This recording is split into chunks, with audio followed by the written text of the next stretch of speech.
is the debate over gay marriage different from the debate about interracial marriage? Well,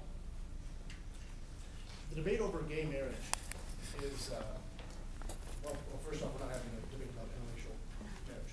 This is something that of course, we've already alluded to, and this was settled through civil rights legislation. Now, in respect to gay rights, as we're titling it, to have marriage as the same thing as a civil right, what we have to respect is that these are different issues. Now, as a conservative, my initial approach to this issue is, what role does the government have in marriage in the first place? Why should it even care whether or not people are married? The obvious answer is there's actually a product from marriage. It is children, citizens.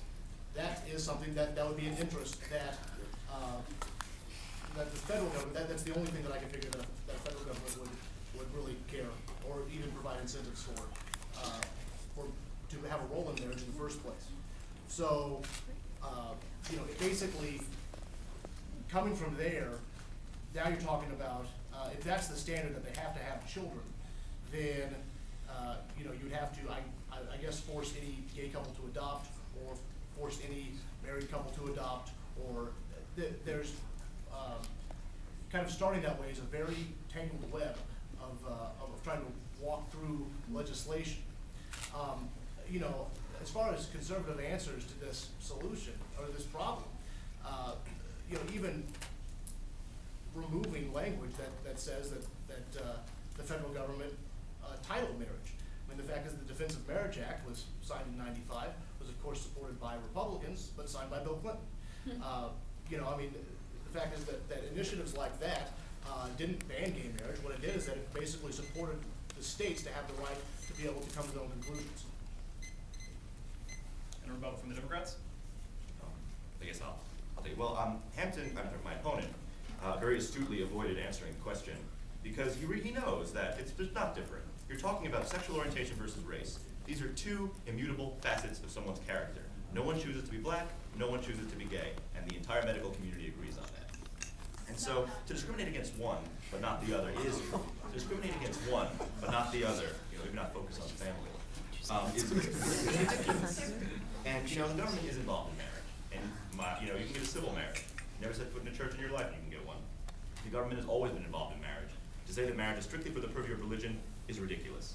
Next, you mentioned marriage to be the product of children. I assume that's why in America we don't allow old people to get married, because they can no longer or people who are sterile, because they can no longer produce children. The idea that marriage should be about producing children is a very primitive holdover from I don't know when, some Cro-Magnon period. Actually, I thought marriage was for love. That's at least recently it's been for love. Obviously, it was economic initially. So, marriage about love. Children.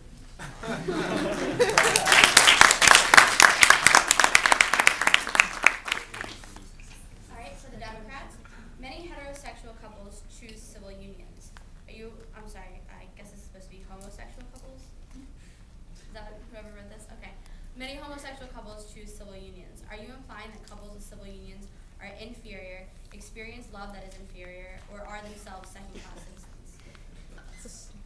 We are not implying that homosexual couples that choose civil unions are inferior.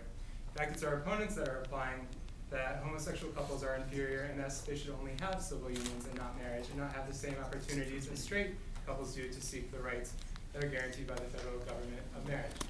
So we are not implying that any group, one group or another, is inferior. Now, I do want to get back to a point that my opponent brought up, that states have their own constitution, and thus we should let them rule through their constitution. That's true, but we also have the federal constitution, and now, like I read in my opening statement, in our federal constitution, in the 14th Amendment, it says that no state shall make or enforce any law which shall abridge the privileges or immunities of citizens of the United States. Secondly, our opponents support the Defense of Marriage Act. Their party supports the Defense of Marriage Act. That clearly brings the topic of marriage into the federal realm. If they say on one hand that it's a state issue, and on another hand that the Defense of Marriage Act should be upheld, they're clearly contradicting themselves in this argument. Sure. The Defense of Marriage Act, actually just upheld the state's rights to basically control its own constitution. Now, I might have a different copy of